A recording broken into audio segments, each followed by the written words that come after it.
Ladies and gentlemen, welcome once again to the Duval Dive. Of course, I am Kyle Nash, the student of the game. And listen, we're glad to have you members of the Duval Devout aboard.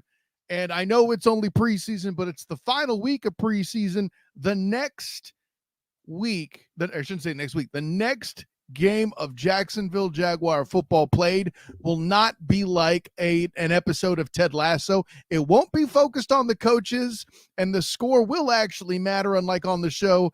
And it won't just be about the coach making relationships with the players. It'll all be far more real, and it won't involve a coach with a very strange mustache. I don't know why I'm going that direction, but hey, that's what it is.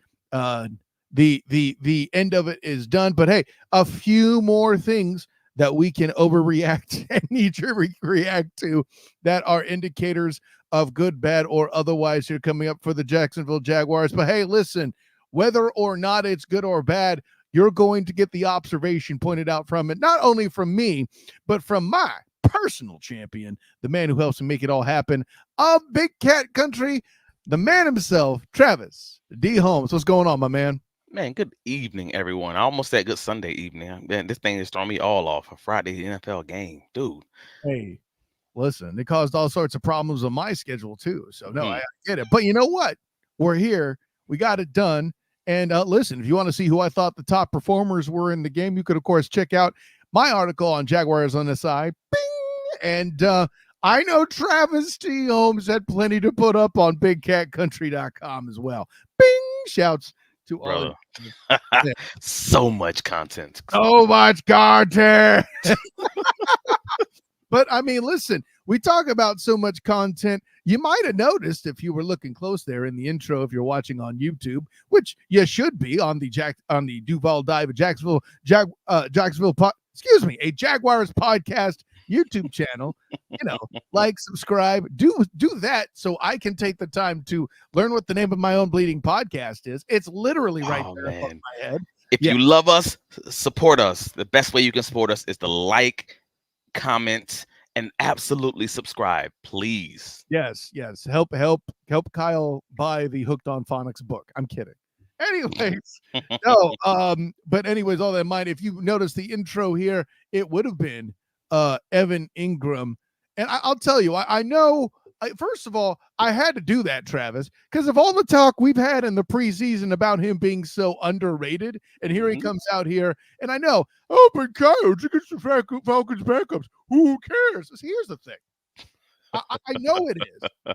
And it's the reason why it's so important is, to me, it's got Trevor Lawrence thinking about throwing the ball in the red zone and converting the ball in the red zone rather than finagling some miracle. Hey, I'm going to roll out and do this and improvise and do whatever. Right. Okay. If you are a member of the Duval Devout, you have seen them struggle in the red zone, and seeing that is a bit of an uplift. I mean, I can't put it better than that, right, Travis? I mean, I think that's fair. Like, at the end of the day, those are the areas that we have concerns about the Jacksonville Jaguars: offensive line, red zone, short conversions, things of that nature. Like, those are the areas that the team looked great so far in the preseason, so far in this game specifically. Hey, keep that going into the season. I know it's against backups. I don't care. You play who you play. You play who's on the field. It is what it is. I mean, it's a nice little thing to get comfortable, at least as you, in a couple weeks here, head into doing battle with the Miami Dolphins. And who knows, maybe defensively they're more of a tune-up than a lot of their other opponents would be, but at least they'll have starters on the field. That being said, Travis, let's show, not tell, what it is that you appreciated most about that Evan Ingram touchdown here. Bro, consistently, and we've known this is who Trevor was. So I'm just, props to Evan for making that catch, getting both feet down. We've seen a lot of those happen, out of the back of the end zone. I mean, you're making that comment, you might as well say, hey, props to Evan Ingram for catching the ball. Oh, no, props to Evan Ingram for not being Calvin Ridley. Yes, that's what I'm saying. I said it. Let's clear about this. Yes, and shout out to Trevor for putting it on the money, man, because it's a heck of a throw and it's a heck of a catch. I just want to keep seeing this over and over again. Evan Ingram being used in a different way than 2023. We've been talking about it all offseason, and finally the man is getting his flowers. Let's go. So yeah, I mean, if you're looking at that as a enlightening and an uplifting, what's his word, vision Indicator? vision of things to come. Yeah. Of course, you're a little excited if you're a member of the Duval Devout. And I'm gonna, since we started with the offense, I'm gonna go ahead and go this direction, Okay. Travis. Trevor Lawrence and Mac Jones. Again, I know Falcon backups, blah blah blah, whatever. And in the case of the Jacksonville Jaguars, you can see what you will about the backups. They have Parker Washington, an elite among backups, I think we could certainly say, as a wide receiver. Mm-hmm. Elijah Cooks finally looking good, catching a pass, getting a touchdown from Mac Jones. I mean, I know you brought in E.J. Perry to account for an injured C.J. Beathard, Right. but yeah, Mac Jones, backup quarterback. Now everybody sees what they're doing. And let's throw some at Cam Little, the kicker. He's been pretty darn automatic, except for one, what was it, like a 62-yarder or something nutty. Yeah, the 62, 63 yarder that he was wide left on. He still wasn't short. Wide left Yeah. on. Right. So I'm fine with him. Again, I believe he's perfect on the season outside of that one. Oh, perfect on the offseason outside of that one kick.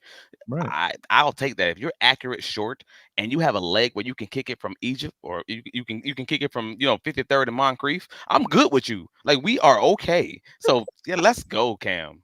You just say 53rd in Moncrief. I'm not mad at it. I just wasn't ready for it. And by the way, in that analysis, Travis, I have to remind the public at large, like, the goalposts don't have backups. Okay, it's still the same thing in the game. I know that the stakes might be higher, but this only serves to build the confidence of not only the Duval Devout, but of the kicker himself, Cam Little, and the team. So I think I can make the argument that outside of maybe Brian Thomas Jr., this is the most warm and fuzzy thing that has the most immediate impact, right? Because we're all pretty sure BTJ was going to be an impact for moment one, and then he just kind of confirmed that with some stunning catches. But Cam Little, that's something that you weren't going to hide that, even Right. in preseason, right? You can't hide it, and you can't have a down season. You can't have an acclimation period. You can't have any of these things when you're a kicker. You got to be ready day one, and you got to be on and popping. Like, again, the BTJ would have ended up having a need rookie season. That's just acclimation of 500-yard season. It would stink, but it's not the end of the day. It's not the end of the world. You have that with the kicker. It's a whole different conversation. We got to bring another guy in.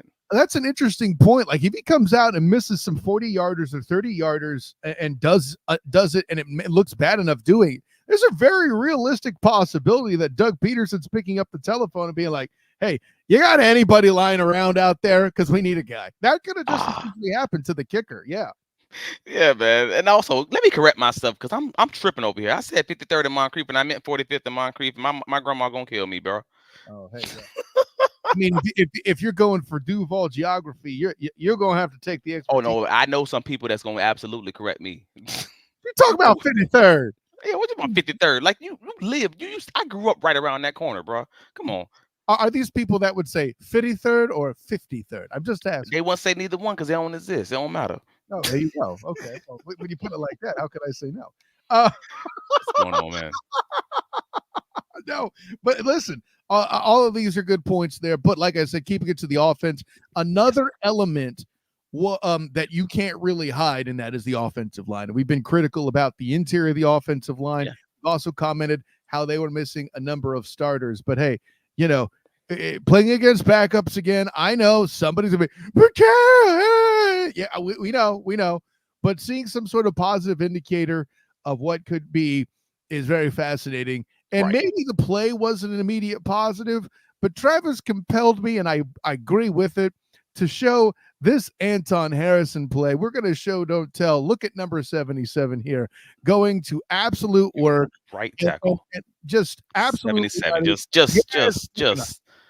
Just. I mean, and at the end of the day, like, this ended up being the play before the Evan Ingram first touchdown. And yes, Travis Etienne did not score, but I mean, at the end of the day, Anton had to make a decision about which guy to block. He took the guy who was closest to the line of scrimmage and hoped that Travis Etienne could outrun the safety. I get it. at the end of the day, the man is continuing to collect bodies. I believe that's 2 weeks in a row. I mean, Mhm. last week it was the week when he was like the juggernaut from X-Men, and he was tossing dudes out the club, like two dudes in one toss. Yeah, And double block, yeah, right. and this week he's got number 43 for Atlanta, and he's putting him out the paint. Again, he's putting him out the paint like his Fresh Prince of Bel-Air. Like, we are honest, and I'm here for Anton Harrison, run blocker and dominant pass blocker. Like, that is a great find for me from this preseason for sure. Yeah, absolutely. And I'll add to this, like we mentioned that the play doesn't really gain a whole lot of yardage.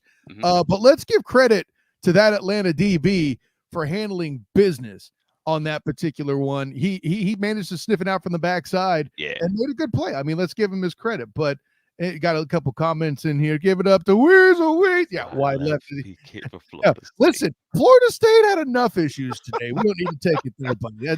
More on that later. Oh Okay? man, yeah, they getting over their own issues right now. Let them drown their sorrows for the night. Yeah, exactly. I'm sure I'll be talking about that later, plenty on Tuesday on the Huddle Up podcast. Bing! So there you go. But our good friend Robert jumping in. Fortner is blind. He can't see a 300-pound defensive tackle to say his life. I know what play he's referencing. And we talked about it a lot on Twitter. Please follow Travis D. Holmes for some excellent discussion. Even when he talks O-line, go get directly into my veins. Like I get excited when a DB who's smart enough to talk O-line play is doing things like Travis does. But I see where he's going there. That kind of vision for Anton Harrison to go, listen, I believe an NTN able to possibly break out of that. Right. But if I don't get this corner, he's going to be a problem on that. Pushing correct. He's pushing them back to the help. Like if I take the safety, then the corner's going to push the ETN back to the help. If I take the corner, he has a chance to outrun that safety to the edge, to the pylon. Like, I understood it, and it's a bang decision. Yeah, and there may be some nights where that is a touchdown, and everybody's praising. Oh my God, what a great block by Anton Harrison! And rightly so. Yeah, man. It was a great game overall across the offensive line, and I was one of the main critics of Mitch Morris because of the one run play, might even say 1.5 run plays where he didn't hold on to his blocks, and I saw those, and they were both on the same drive within like 3 plays of each other, and I gave him all the smoke on Twitter initially. And then on the rewatch, as you do when you're unhappy, and that's man, it is what it is. And on the rewatch, I had to apologize, and I even put it in the article of my takeaways after my recap on BigCatCountry.com, or I have the game recap, and then I have the post tape recap, we'll call it. Now that my feelings are out of the way and that I've rewatched the tape a second time, these are my takeaways. Take a look. They're both on the website. I even expressly apologized to Mitch Morris and said, no, I was wrong. You actually played a good game, and that's on me. I apologize, man. Yeah, and it's tough to see in the trenches when you're looking right away. Like, just as an example, what we did with Anton, it could look like that he made the wrong block, but actually he didn't. It's that kind of bang thing when you're recapping versus analyzing, that matters. And that's why Travis D. Holmes brings you 2 articles like that from preseason games, because hey, he wants to get it to you right, and that's what you go to Big Cat Country for, to watch him do that. Anyways, how about that? I appreciate that. No, I appreciate that. It's hard for me to take compliments. You know what this is. I'll take compliments when I'm dead. I'll take compliments when I'm dead. I'll hear y'all from heaven to hell, wherever I'm at, I'm gonna put that on your epitaph. Hear me now, champion. Amen. In the meantime, I'm just grinding. I hear that, man. But listen, speaking of guys who've been grinding, this defense overall in the preseason, I gotta tell you. Oh, okay. I wasn't ready for that response. I'll take it. Go. But it was good to see Darnell Savage running around without a red shirt on, getting in, mixing things up. Ronald Darby in the game, and of course Jarian Jones. Prince, all those guys in there. It's a good thing to see all these dudes in and running around. It's pretty. I'll put it this way. Oh, Mason Smith. I have to mention him because I think. Listen, I'll admit, Mr. Pass Rush. Yes, he got me pretty excited. And quick shouts to the playmaker jumping in. What's up, Darnell? Good to see you, man. Who knows? Okay. Maybe Drew Willingham will set up that in or out sports debate where we do bad one day. I don't know. Bing. Anyways, a little shout to Sartoba Media. Well, no, again, the defense, they held them to what, less than 100 yards passing? Like that was just an amazing. And again, backups, no backups. You hold someone to those kinds of numbers. Hey, man, that's a great day, because the second half of the game is still involving our backups also. Like, at let's the be clear very on end of that. the day, you at least had a group that did their job and doesn't have to go back to the drawing board as desperately as the Atlanta Falcons. And while I still am very confident placing them as somebody who will sneak past and win the NFC South, as I said on the NFC South preview of the Student of the Game podcast, bing, when you're doing that to a group that could be a division favorite, it has to be a bit of a thing, right? No, absolutely. Again, these are teams that have done well as far as their front four, front seven is concerned. And when we have questions on our offensive line, I want to see them. This is a no-win situation for the Jaguars offense and the Jaguars defense. Like, they had to perform. They did what they're supposed to do. And if you're the Duval devout, you know doggone well, I almost cursed. Doggone well that there's been very many preseasons where this team was supposed to perform and they did not perform. So I'm going to give them the credit that they deserve when they come out here and they actually perform when they should. That might be the bare minimum. That might be a small line, but I'll take that victory when I can get it.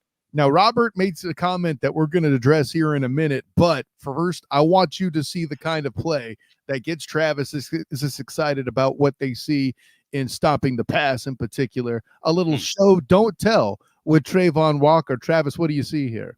Right here, what I see is Yasir Abdullah pushing that quarterback into Trayvon Walker. Like, everybody was talking about, hey, yo, did you see that spin move by Walker? I'm like, oh, wait a minute, he got a spin move in his arsenal now? Like, he's tried to do it early, and the quarterback stepped up in the pocket, so he couldn't really finish it.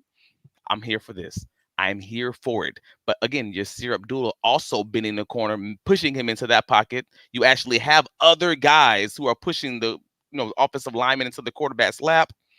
Cool. There's no real pocket for him to come into. The team was doing a lot of this rotations with the defensive line and different defensive edges to try to get them different packages. And I thought that was very curious. I saw Ashley T-Wig on Locked On Jaguars that started mentioning this, and that's brought it to my attention. That was interesting because, again, a lot of these guys who may or may not even make the roster, a lot of these guys who aren't really part of that first group, were able to still get some pretty consistent pressure. And I was like, okay, you're doing well. Okay, Jeremiah Ledbetter. All right, you guys are pushing this pocket. This is going to be interesting when it comes down to cut time. But I wanted to make sure, hey, people say something. It's not just that Trayvon Walker had this great series, and he really did. Pressure on the quarterback. Actually, I counted 2 pressures. He had the sack. He had the quarterback hit. Obviously, the spin move you just saw, but also Yasir Abdullah. He's had every game that he's actually performed. He's giving you a pressure. He's giving you a quarterback hit. He's done some really good things, and I am curious of how this coaching staff sees him when Tuesday at 4:00 comes. Yeah, I see all that too. And listen, we both know how absolutely high I was on Yasir Abdullah last year before he got hurt. And listen, people at the time were like, oh, well, it's just because you've seen him play against UCF in person. Yeah, it's exactly that, because I can say what he could do. But it's not just that he did good on the pass rush. What I would not have been prepared for is him completely bull rushing a dude to make that play happen. You mentioned that in the lead. It's one thing where I see Trayvon Walker bull rush a dude is so bad into the quarterback that he's able to, straight up to Kimbe Mutombo reject the pass for a pass defended, right? Yeah, that's a PD stat. You'll get that much from a D lineman, okay? This isn't the J.J. Watt days, you know what I'm saying? But to see that from Yasir Abdullah from the opposite edge and to impact the play that much, and my favorite thing about Trayvon Walker's spin move is, let's say it didn't work, he still was standing in such a fashion that he was still kind of he set the edge. Like, there was a pocket. There was no pocket for him to go outside. He still can get the quarterback inside. Exactly. If the quarterback can't roll out that direction, it's exactly where I'm going. You got it. So. There's nowhere to go. Like, at the end of the day, that's the whole point. Is the secondary to be suffocating and the defensive tackles to be kind of the same thing. They're just pushing that pocket closer until it explodes. And if that's what you're supposed to do against backups, I'm happy that that's exactly what they did. Yeah, and that's what's with it. Now, let's get to the part of the defense that's been concerning. You and I, of course, have talked ad nauseum about the interior O-line position in the previous 2 weeks. Yeah.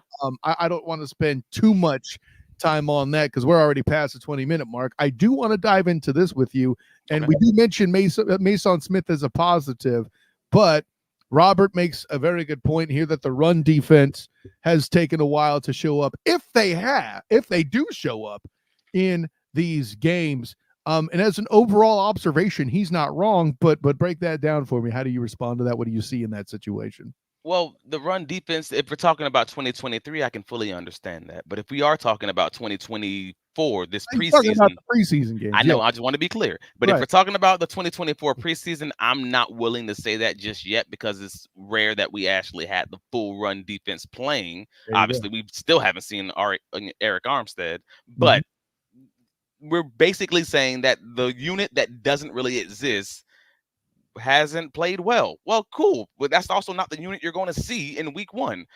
Even this game, I thought it was interesting because they started the game off with Roy Robertson Harris and oh goodness gracious, it was Roy Robertson Harris and Jordan Jefferson on the first down, first play. And I'm like, wait a minute, interesting. I don't know that that's necessarily going to be your week one like setup, if that makes sense. Like if that's going to be Eric Armstead If it is, and something's and wrong. you Yeah. know what I mean? Like that's going to be Eric Armstead and maybe Mason Smith. You know, you might have a Jordan Jefferson. You might have Devon Hamilton. I was gonna say, Like what that's about going to be Devon? Yeah.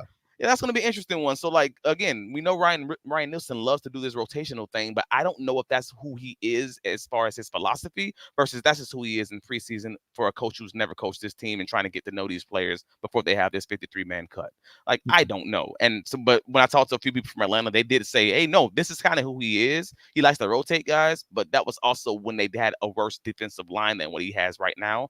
So we're kind of all making a little bit of guesses on what this is versus what we think it may end up being. So I don't believe that that's going to be the case because I think that the talent that obviously Armstead has, the talent that Mason has, and that Devon Hamilton has, is probably going to be your starting defensive front. So I can't really judge the unit if the unit has never even been seen. In fairness, Robert jumps in another great point here. Jefferson's been hurt in camp. He had to get some reps. Yeah, I think Bingo. that's worth mention. But Robert, let me add this too. That doesn't necessarily mean he has to come out starting the game for the defense. That's the part that I think is very interesting and jumps off the page for Mhm. me. But the point is, point being made, as much time as he missed, we had seen in preseason too that if you miss time, you were going to get more rips to get caught up. Yeah. It could be the same kind of thing there too. And he had a good week too. He had multiple good run stopping plays where he was doubled and he split it. Like that was actually one of our highlights last week. So yeah, I'll give him credit there. Yeah, so I mean, just to get more up to speed, which continues to support the load management theory on Eric Armstead. Like Mhm. if the Jack, oh my God, I'm not even a member of the Duval Devout, but this concept gets me excited. As far as just good coaching and roster management goes, right? If the Jags actually pull off getting Mason Smith, Devon Hamilton, Jordan Jefferson up to speed, and towards the end, where I don't have the schedule in front of me off the top of my head, but towards the end of the year in December to give Eric Armstead some time to maybe do a little less there in December. Yeah. If January is looking like it's in the crosshairs, to see the possibility of Ryan Nielsen putting the pedal to the metal for the defense in that front and getting Eric Armstead like revved up just right at the right time at the end of the year. Right. That could make an overwhelming advantage in the time of year where people are going to run the football more depending where you're playing. That's a big deal because you need defensive tackles more later in the Mhm. year. And I know that the weather is always pretty good in Everbank Stadium, but they go on the road to places where the Mhm. weather's not as awesome. I'm not saying they're going to be at a place where you take the bottle of soda and water out of the freezer and then it freezes faster. I don't think we're going to see that.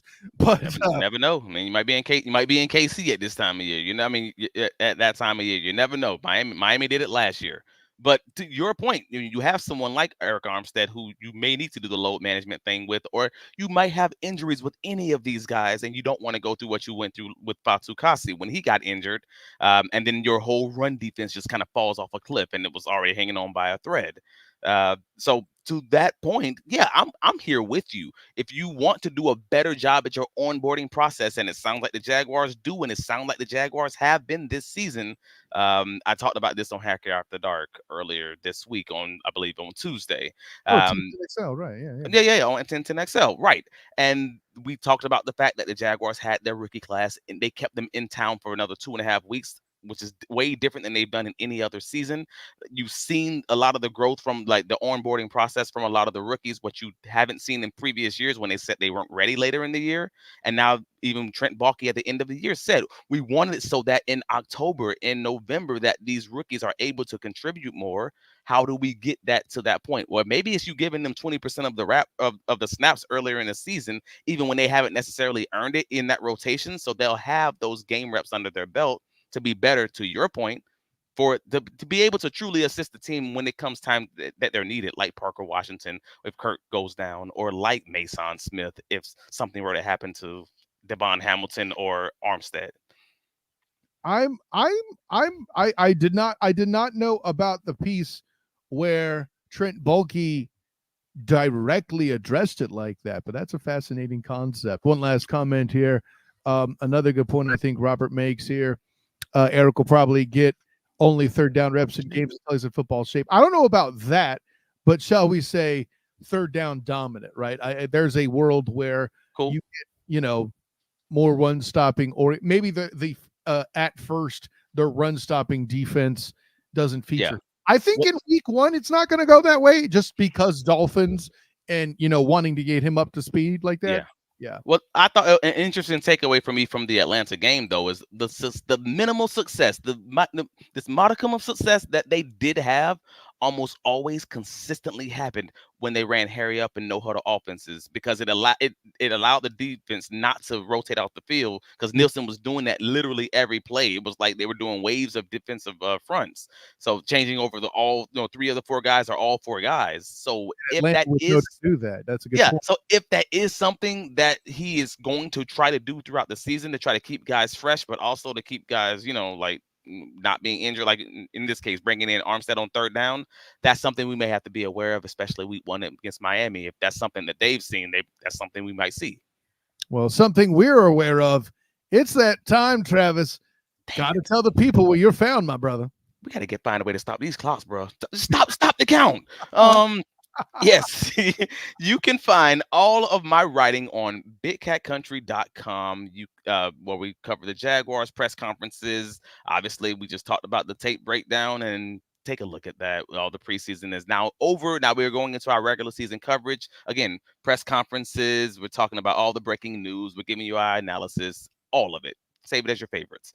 Travis D. Holmes on all the socials, Twitter, Facebook, whatever social media your mama's on, I'm probably on it. Let's go. Travis D. Holmes. And for the most part, obviously you're listening to us now. Like and subscribe. If I don't say it enough, if you really want to support us, that is the way to do it. But Mr. Nash, while we're at it, where can you be found, sir?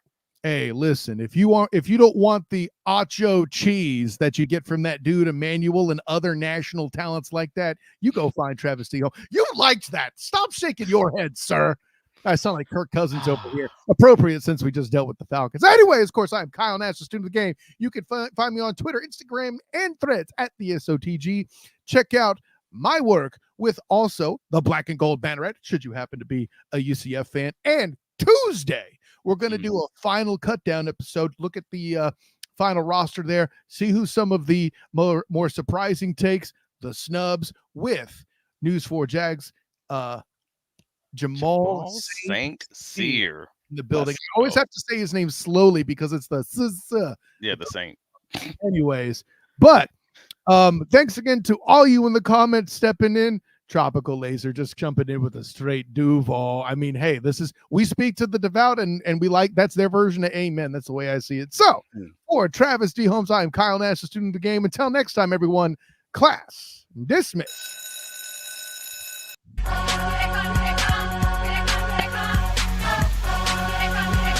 Only the real ones know about this. Come on.